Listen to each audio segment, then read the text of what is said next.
Hudson carries on that legacy today. We are grateful to have representatives from many of our international friends joining us here today. Many of them from some of our allies are research fellows and senior fellows here at Hudson Institute to improve our understanding and our ability to talk with friends and allies in substantive and continuous ways.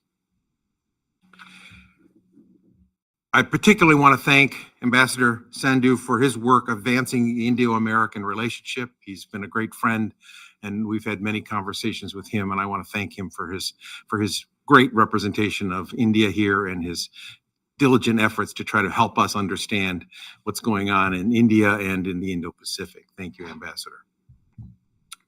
For these and many other reasons, we are honored to host India's External Affairs Minister, Dr. Jaishankar. For this discussion, he's going to be joined by my colleague, Walter Russell Mead. This discussion is important, I think, as is evident to most people here, because both of our countries are at a critical point in the history of the world, and the future of that world is going to largely be shaped by our ability to work together and with other allies around the globe to create a better and safer future, rather than a more chaotic and a future filled with conflict. Therefore, this is a critical time for us to not only better understand, but better figure out ways to work together as we have never worked together before. Dr. Jaishankar is a member of the upper house of India's parliament. Before assuming his current role in government, he served as foreign secretary and has been India's ambassador to the United States and India's ambassador to the People's Republic of China, among other countries. I don't think I need to tell this group, he is one of the most respected diplomats in the world. He is considered one of the most competent and around the world, if people have problems, they frequently call him to help them sort it out. He is also the author of a best-selling book, The India Way, Strategies for an Uncertain World, which compellingly articulates India's current and future position in the world. And I recommend it highly. Many times people want to understand others through distance. I think it's very important to use the expertise of people who are at the front line and have thought deeply and experienced deeply the issues that are going to shape our world. Joining him for this discussion is Walter Russell Mead. He is the Ravenel B. Curry III Distinguished Fellow in Strategy and Statesmanship at Hudson Institute. Many of you know him as the Global View columnist of the Wall Street Journal, and he is the James Clark Chance Professor of Foreign Affairs and Humanities at Bard College in New York. Walter multitasks.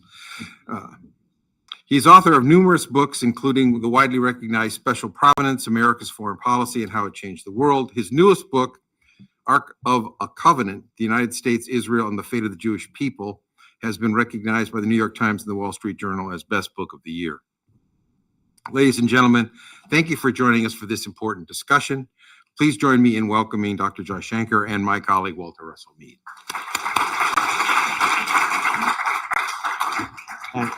And I think we'll begin with Dr. Jaishankar speaking for a few minutes, and then we will go to question and answer. Would you like to speak from the podium or from your? It would be yes. easier. Okay, terrific.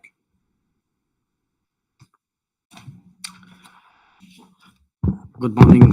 Good morning to all of you, and it's a real pleasure to be back here. It's been some years, but of course we've been talking to each other.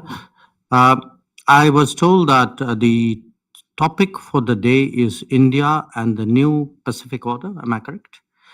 Now, I wasn't sure whether the Pacific was with a capital P or a small p, but either way, we are into it.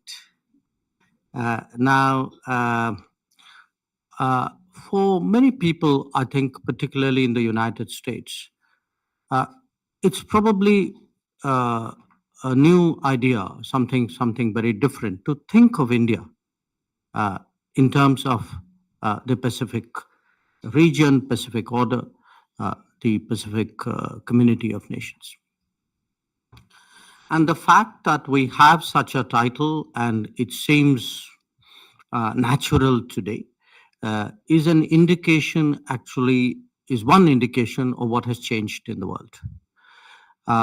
Viewed from India's perspective, we today do much more business to the east of India than we do to the west of India historically. We look at our key trade partners, we look at our important economic partners, we look at a lot of our strategic interests.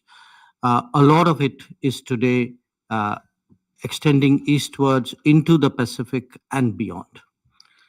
Now, what this has given rise to in the last few years is a concept of Indo-Pacific. That too has been readily embraced by many and contested by a few. But again, it's a concept that has actually gained ground. I often reflect on the fact that the separation, in a way, of the Indian Ocean and the Pacific region is something actually which was an outcome really of the Second World War. That if one looked at a global strategy and global understanding, before that, the Indian Ocean and Pacific Ocean were dealt with in a much more integrated way, with the emphasis on the Indian. So in some ways, what you are seeing today of the Indo-Pacific coming together, the idea of India contributing in many ways to a Pacific order, is something which reflects really the rebalancing that is today taking place in the world, a rebalancing in which the changed capabilities, positioning, and attitudes of the United States is the central driving factor. But also in which the rise of China and its implications is obviously a very, very crucial issue. But to which there are many other moving parts, but an important one is also that of India. Now, related to the Indo-Pacific, again, over the last 6 years, another concept which has gained ground is that of the Quad. It was revived in 2017 after a gap. It was attempted first in 2007. It did not last. It was revived after a decade. It's an interesting question why it worked this time when it did not work the first time. Not just worked, but if you see in 17, it was done at a bureaucratic level, at an undersecretary level in the US. In 19, it became a ministerial forum. In 21, it became a presidential prime ministerial forum.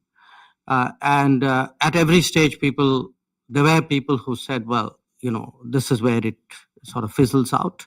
And it seems to be growing from strength to strength. And we will have the privilege of hosting the summit next year in India. In terms of the Pacific order, I think a lot of the global concerns are most acute in the Pacific. One, of course, is the larger issue of how do you maintain stability in the middle of very major change taking place, because often sharp changes in balances of power and interest and influence can create risks whose management therefore becomes a very crucial issue. But there are some other, I think, key issues today in the world which center particularly around the Pacific. One of them is the building of reliable and resilient supply chains, because the experiences of the last few years have taught us their importance.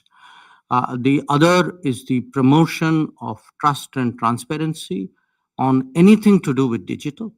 So whether it's telecom or whether it's artificial intelligence or whether it's the car that you're driving, you really today the importance of trusted providers, trusted sources, trusted geographies.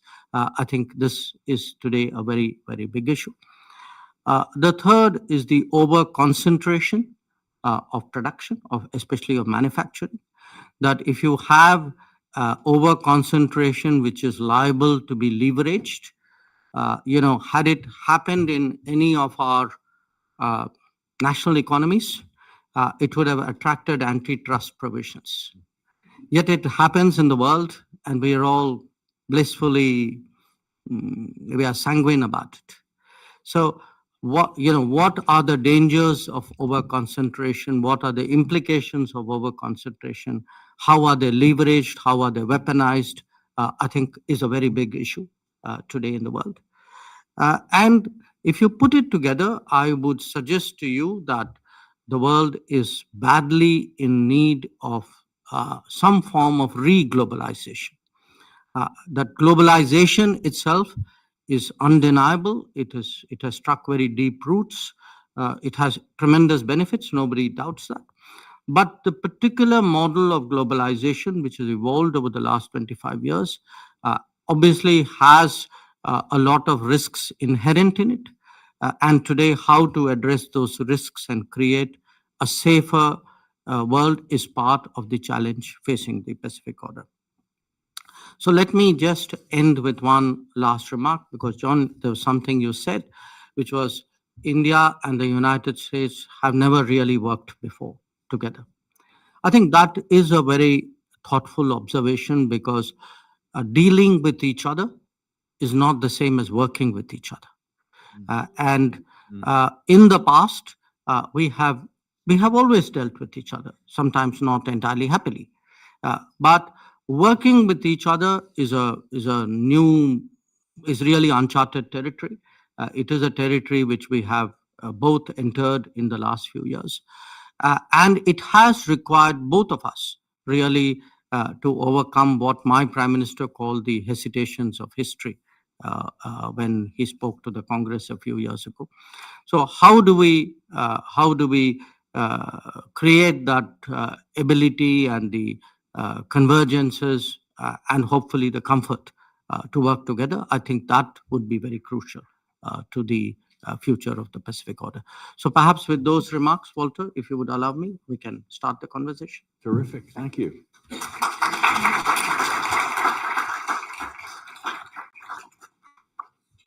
Thanks for those remarks, and thank you so much for being here. You really do, Hudson, great honor. I want to say I'm especially grateful because while Hudson is a nonpartisan think tank and we work with people in both parties, many would say that Hudson has closer relations sometimes with the Republican Party. So we especially appreciate that you have reached out in a way, in a bipartisan way, toward the opposition. It reminds us that both India and the United States are democracies, do believe in pluralism, and we at Hudson appreciate this sign of India's concern, faith in that principle. This is also, by the way, I just saw yesterday that Swami Naran had died at 98, I believe. He was an example of Indian-American cooperation, not on the governmental level, but his work with Norman Borlaug helped establish the Green Revolution, which has been transformational in the lives of literally billions of people in India and around the world. And this is, this reminds me at least of what the U.S. and India, what Americans and Indians can accomplish together. And I hope we will be seeing more of it. Minister Jaishankar, I should say first too, before I get into my questions, that he has agreed to take questions from the floor. And the way we do this at Hudson is we ask people to email questions. I know you all have cell phones here. I know you know how to text while listening. So we ask you to send questions to press, PRESS, at hudson.org. And those questions will come up to me. I'll have an opportunity to look at them, consolidate them where we have several questions on the same topic, and perhaps also forestall the possibility, it's not unknown, that sometimes people confuse questions with speeches. So please do that, and we will conclude the meeting with your questions.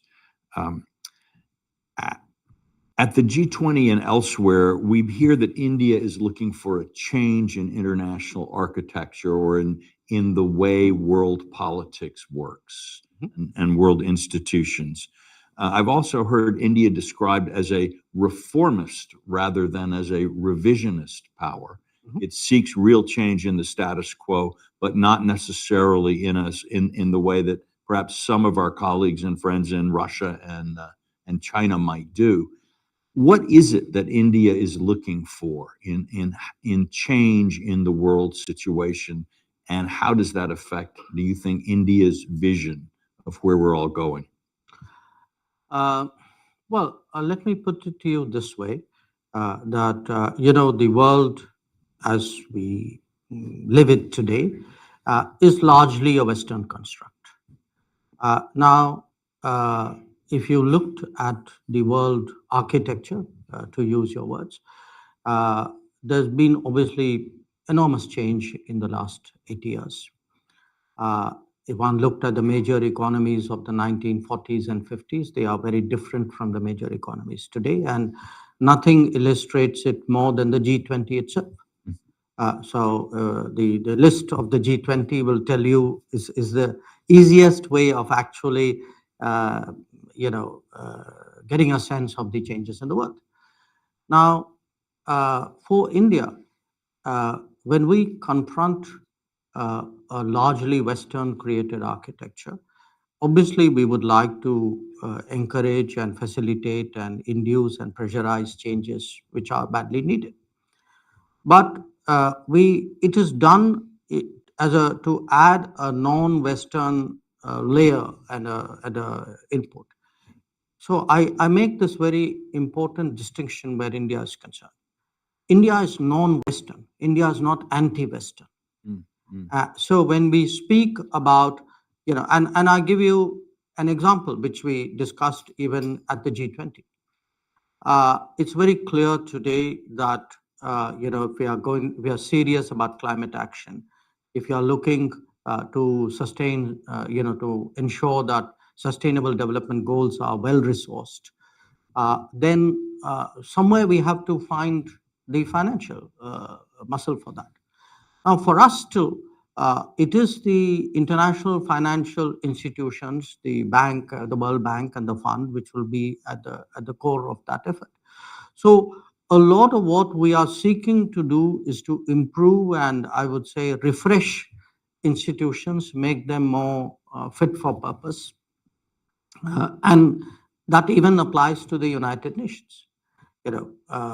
We do believe today that, a United Nations where the most populous country is not in the Security Council, when the fifth largest economy is not there, when a continent of 50 plus countries is not there, that United Nations obviously lacks credibility and to a large degree effectiveness as well. So the whole, when we approach the world, it's not with a, sort of pull down the pillars kind of approach. It is very much, what can we do to make it better, fitter, efficient, purposeful? That's the kind of mindset we bring to bear. Well, I have to say, I find myself in agreement with much of what you say, especially when I look at the United Nations. And I think that in the official UN system, India is sort of said to be equal to Luxembourg. They both have one vote in the General Assembly. I like Luxembourg. Well, I have nothing against. Actually, if you're ever in Luxembourg, eat the duck. It's fantastic. Okay. But but the idea that those two political entities should be equally weighted in the United Nations is, I think, an absurdity that future generations will not be able to understand when they look back at our times. Now, over the summer, you said that there are three big Eurasian powers, Russia, China, and India, and that the Indo-Russian relationship is not transactional. This is geopolitical. How do you see India-Russia relations, especially at a time where Russia and China appear to be working much more closely together than before? This approach is not something new. In fact, since independence in India, this has been the basic thinking about our geopolitical predicament, which is if there are three major polities occupying the landmass, the central landmass of the world, then how do you ensure that there is a balance, and how do you ensure you are not facing an adverse balance? Now, we had a phase, I would say late 40s, which were particularly testing for us. This was this is still Stalin's Soviet Union at that time. And I think the Indian diplomacy very sensibly set to work on the basic international relations principle of your neighbor's neighbor. So your neighbor's neighbor is intrinsically well disposed towards you. So since the 50s, actually, there's been a very systematic mutual cultivation. I mean, it's not just us thinking about Soviet Union, now Russia. It's also the Russians thinking about India with the same principle and the same logic in mind. Now, that actually is such a powerful logic, at least in our part of the world, that if you consider international relations over the last 70 years, the US-Russian relations, the China-Russia relations, the US-China relations, Europe, pretty much every big relationship in the last 70 years has seen a great deal of volatility. You had sharp ups and downs. The India-Russia is very exceptional. It's been very steady. It may not be spectacular, so it may have stabilized at a certain level, but it has not seen that kind of ups and downs which your relations with Russia or China's relations with Russia or Europe's relationship with Russia has seen through, and that's in itself a statement. Now, if one looks at the world today, Russia today, I think as a consequence of what is going on in Ukraine, it seems to me clear, and I assume it seems to them clear, that in many ways Russia's relationship with the West has broken down. And in that case, it's logical that Russia focuses more on the Asian side of Russia, though historically Russia has always seen itself as a European power. So you are actually seeing a reinvention of Russia as a consequence of what is happening in Ukraine.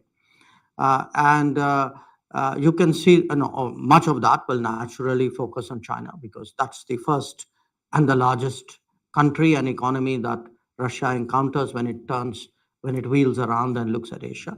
But then again, India will and has come into calculations as well. So I would predict actually a Russia which would consciously focus on the non-Western world, away from Europe, away from the United States, look much more at Asia, look possibly at other regions as well, but Asia is economically the most active. So I guess that's what you're going to see. Okay. There's a growing recognition in the United States and India, I think, bolstered by Prime Minister Modi's tremendously successful visit last summer, that our two countries' interests are broadly and even strategically aligned in a way perhaps they have not been in the past. And this is that shift from dealing with one another to working with one another that you mentioned. Where do you see the principal areas where our interests are aligned, and what areas of tension and difference do you see at this point? I would say they are aligned in a set of areas. In a kind of a geostrategic way, they are aligned. That we both want to see a certain stability and a certain set of rules and a certain, I would say, distribution of power, which is advantageous to both of us, and our interests are not clashing in that respect. So at the biggest picture level, I would say there's a very powerful case really for India and the US to work together. So if you look even within our systems, historically, it was actually our national security side which had the greatest suspicion of or reservations about each other. Mm. Today, it's the national security side which is the most enthusiastic about it. Mm-hmm. The second is actually the economic side, but an economic side which is very heavily tech focused. Yes.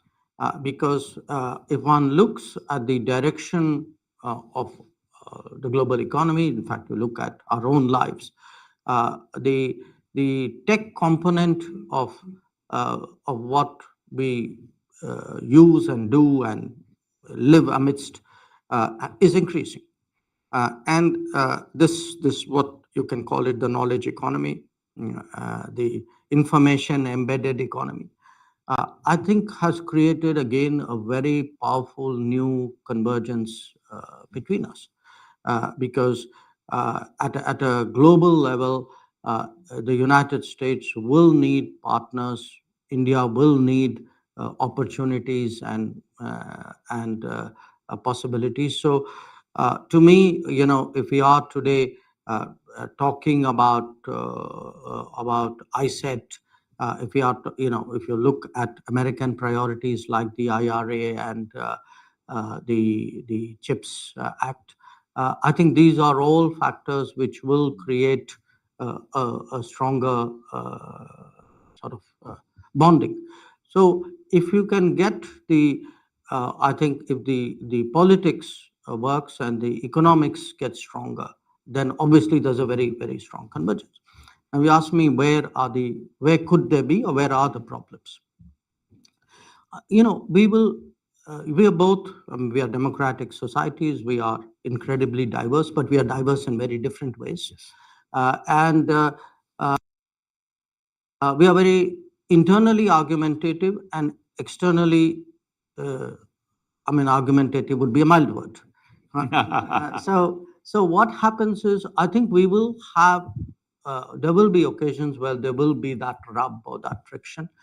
And it will happen also because in a globalized world, our arguments are no longer contained in a national sphere. People who have a viewpoint in India will reach out to people who have a similar viewpoint in the US and vice versa. Our today political arguments are very, very global. And often, if you are having a global conversation, but not necessarily a global cultural understanding of each other, I think there's plenty of room there for friction.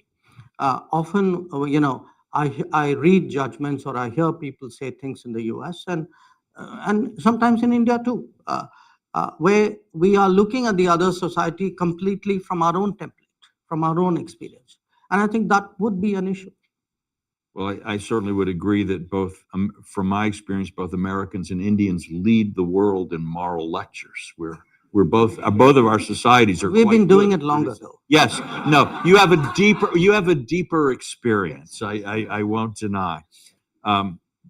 But kind of along these lines, I know that when Prime Minister Modi was here, a number of American representatives boycotted his address to Congress. Some did. I Yeah. don't know if I'd use the word a number. Well, a number can be a small Oh, number. okay. Doesn't have Okay. to be a big one.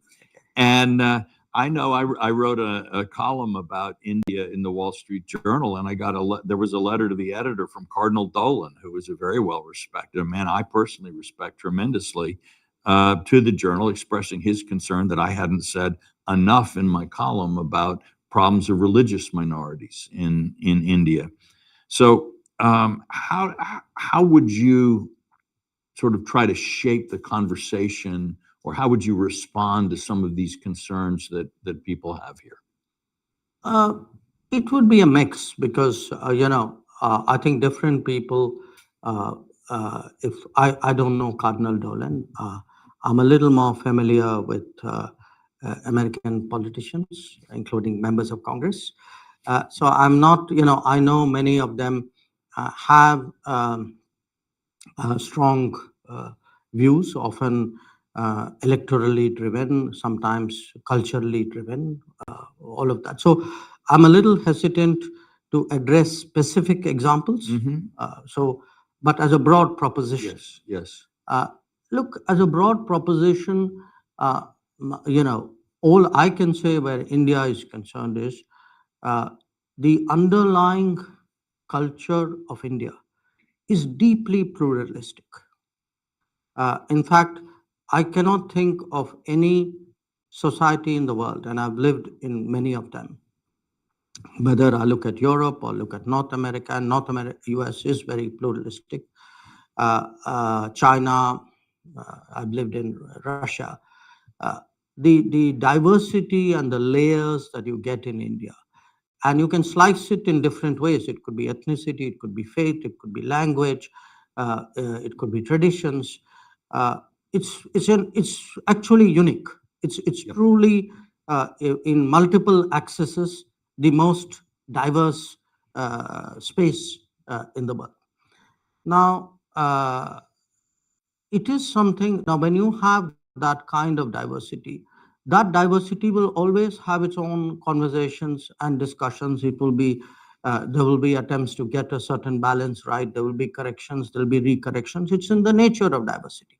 The only way you won't have those dialogues is when you don't have diversity, or when you have imposed something so strong that you know uh, everything is okay in that place because everybody has either been forced to agree or conditioned to agree with each other.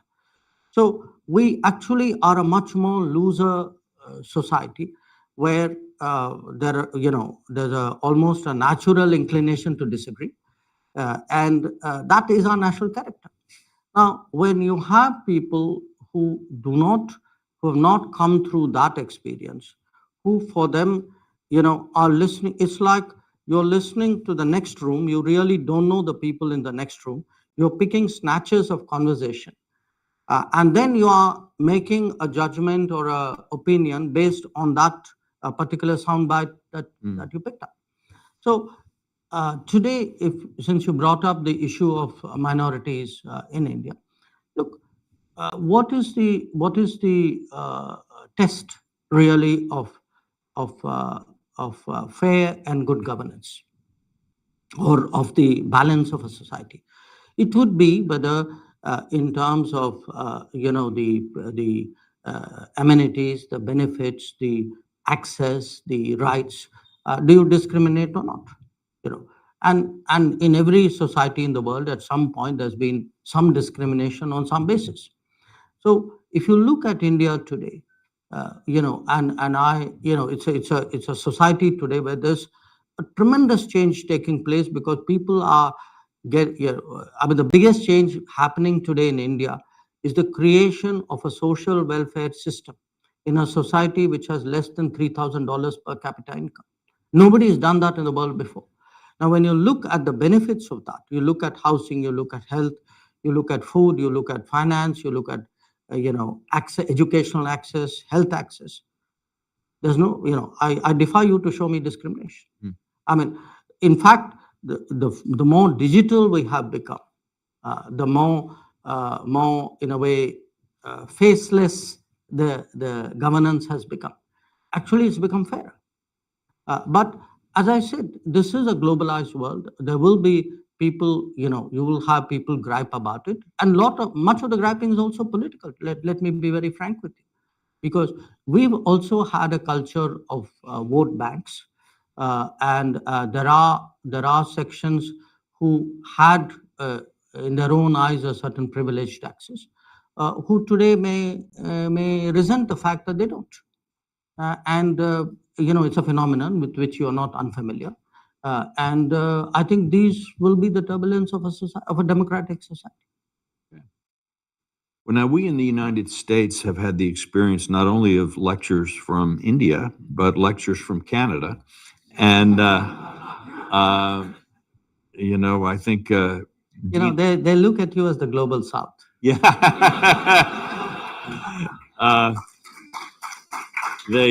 It's one of the more interesting relationships. And I think Dean Acheson once wrote an essay about Canadian criticisms of the United States, and he titled it "Stern Daughter of the Voice of God." But certainly the Canadian Prime Minister has made some serious charges recently. But I also see that from press reports that you have met while you're in Washington with National Security Advisor Sullivan, with our Secretary of State, Blinken, and that this subject has come up. Can you give us any information about how this is or isn't affecting U.S.-India relations, where this whole matter stands now from your perspective? Okay. Now, so let me start with Canada. Yes, the Canadian Prime Minister made some allegations, initially privately and then publicly. And our response to him, both in private and public, were that what he was alleging was not consistent with our policy. And that if his government had anything relevant and specific they would like us to look into, we were open to looking at it.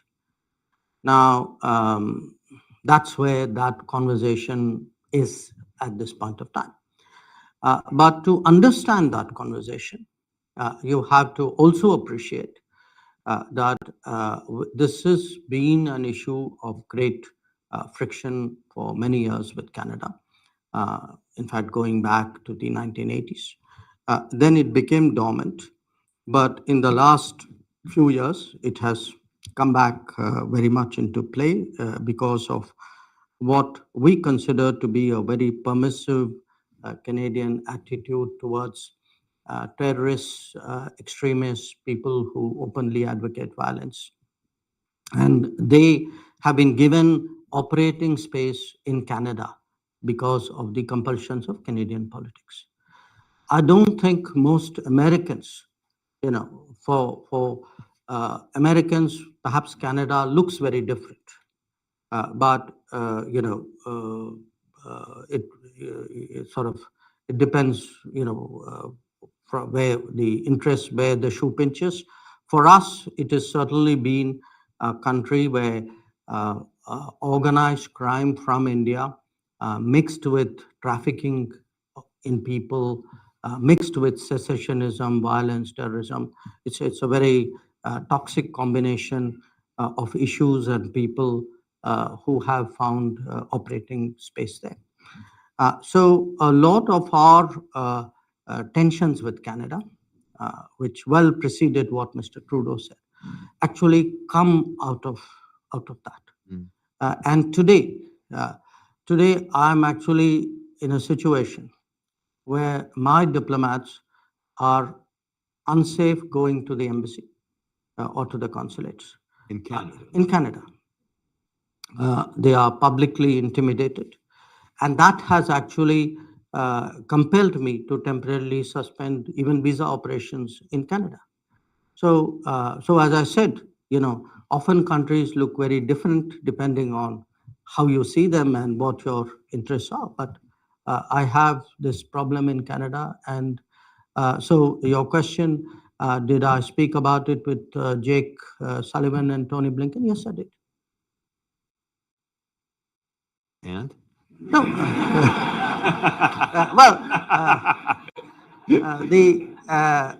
Let's put it this way. They obviously shared, U.S. views and assessments on this whole situation. And I explained to them at some length, what I gave you was a summary of the concerns which I had. So I think hopefully we both came out of those meetings better informed. Great. Well, thank you.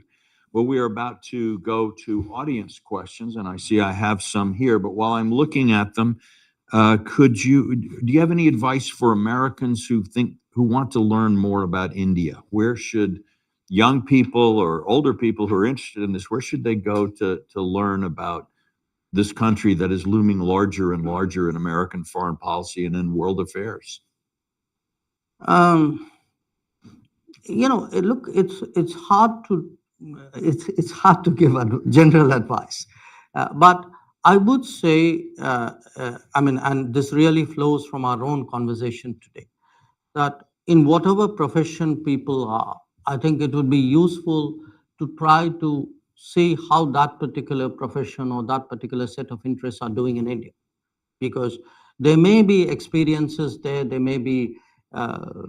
may be thoughts there, ideas there, which people would find useful. For many years, India has been an absorber, an active searcher for best practices around the world. I think today we can also contribute to best practices. I give you some very different examples of this. You would have all seen that our very persuasive advocacy of yoga over the last decade has improved global health. So if anybody wants to get up in the morning and wants to have a better day, my suggestion is, please, look at your phone and find the most conducive yoga practice. But on the other hand, if you are someone in the digital world, and you see really how creatively today, digital mediums and practices are being embraced. And I give you an example. If you are going shopping in India today, you can leave your wallet behind. You can't leave your phone behind, because most likely the person you're buying something from will not accept cash, will want you to pull out your phone, look at the QR code, and make a cashless payment. Now, we are clocking, last year we clocked 90 billion cashless financial payments. Just for a reference, the US was about 3, and China was 17.6. This year, we probably would exceed. I saw the June figures. It was 9 billion transactions in June alone. So I'm giving you that as an example. Street vendors today will have a QR code on their cart and say, just make your payment there. So it could be digital, it could be wellness, it could be food habits, it could even be, this whole discussion today we have about pluralism, identity, culture, tradition. I think there are things to learn there. And I equally, just so that people don't think I'm back to that moralizing path, I do think Indians too, are getting very global. The world comes at you every waking hour through this wonderful instrument we carry with us. And the more we absorb, the better off we are. Okay, great. Well, now I have some questions from the audience to ask. We have one from one of my fellow press reptiles who is here in the group today, has said that President Biden appeared confident enough in the intelligence about alleged Indian government involvement in the murder of Hardeep Singh Nijjar to raise the issue with Prime Minister Modi at the G20. He asks, what have you done in response to the U.S. and other Western concerns? Maybe we've answered some of this already, but. Sure. I think I answered that. You've answered it. Okay, we move on. This is from someone at a think tank. We see India playing an increasingly important role in new multilateral groups like the G20, Quad, I2U2, India, Middle East, Economic Corridor, etc. Is the Indian government looking to utilize this diplomatic momentum to strengthen more regional groupings such as SAARC, the Indian Ocean Rim Association, particularly the IORA? Yep. We actually have an IORA meeting next month in Sri Lanka. I'll be going for that. I think we've even tabled an Indo-Pacific Oceans initiative at the East Asia Summit, where we look at non-security aspects of protecting the ocean space. Uh, Today for us, the challenge is uh, there are new opportunities, there are new combinations. And how do you do that without losing focus of what you have? So it's a kind of uh, it's a bird in the bush and the bird in hand, but you want to keep both of them. And part of the challenge is also to keep the older partners convinced that your interest in what you've been doing for some time remains. The SAARC is an exception there. It's currently dormant because one of its members, who will remain unnamed, believes that they can practice terrorism at no cost. So that's an exception. But otherwise, we've been pretty much active, and really even the latest latest initiative we're looking at is this Middle East corridor, which has India at one end and Europe at the other. So it has, for the moment, Saudi Arabia and the UAE, but it is it's got the US as well as a kind of a guarantor partner, if you would. It really has a lot of possibilities because, given if we can find a more seamless, effective, competitive logistics between India and Europe, I think it will have enormous consequence for the global economy. I have a follow-up question from someone else on the same sort of general role question. How do you see India's role changing in the Middle East? And I would add, I think many Americans may understand that there's a close India-Middle Eastern relationship on energy, but also Israel is a primary defense partner with India. And then we have millions of Indians who work in the Gulf countries. So the relationship, 9 million. yeah, the relationship is really quite close. Right. How do you see India's role developing in the Middle East? Well, I mean, you, Walter, touched on the energy side. You've touched on the fact that you have 9 million expats in the Gulf. There's also the proximity, the historical connections out there. But we have to understand today that as India becomes a larger consumer, a bigger economy, our salience in the Middle East countries' calculations, especially the Gulf economies, is that much higher. For many countries, I think we are the largest trade partner of the UAE, and we would be among probably the top 3 of the Saudis. And it isn't just the volume of trade. We discovered during COVID, they discovered during COVID, that the Gulf is actually dependent on the daily food consumption for what comes out of India. So the economies have really got very, very deeply meshed. And today, the Gulf itself is in transition. If you talk to the leadership in Gulf, they are talking renewables, they're talking green hydrogen, and a lot of them are very enthusiastic in terms of digital progress. So we are finding new areas of intersection with them, I mean, if you look at Indian businesses, we are today far more entrenched in the Middle East than we've been for a long time. Yeah, that's right. We have a final question, and then we'll bring this part of the program to a close, which is, again, without mentioning any names, somebody's asked, as we speak today, the situation in India's western neighborhood is deteriorating at a fast pace. There could be a situation where a country could collapse or see unrest. How is India preparing for such an unknown event, or how could it prepare? In an unnamed country. In an unnamed country, to the west of India. We have a few countries. There's who are more than all- one option. who are having problems of their own. Look, today there are countries in different parts of the world in crises of different kinds, and we have a few proximate to us.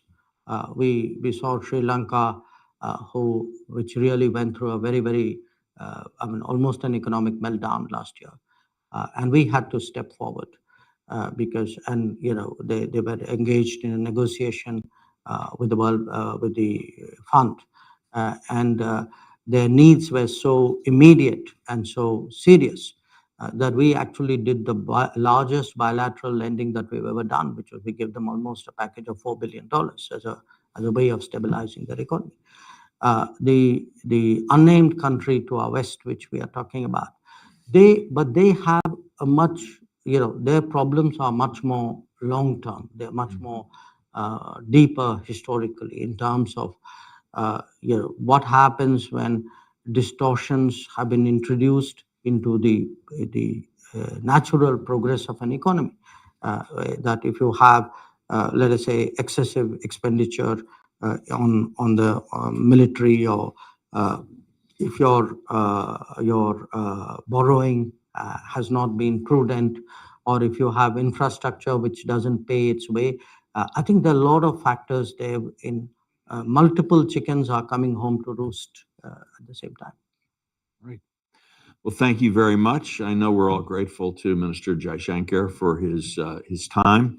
I'll ask you to respect that time as we go. He has a very busy schedule today, so he and I will head out here. There is coffee and other assorted delicacies in the back. I'm afraid more American than Indian.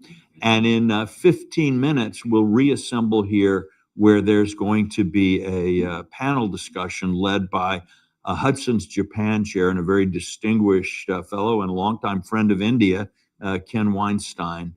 And so I hope to see you back for that soon. Thank you. Thank you.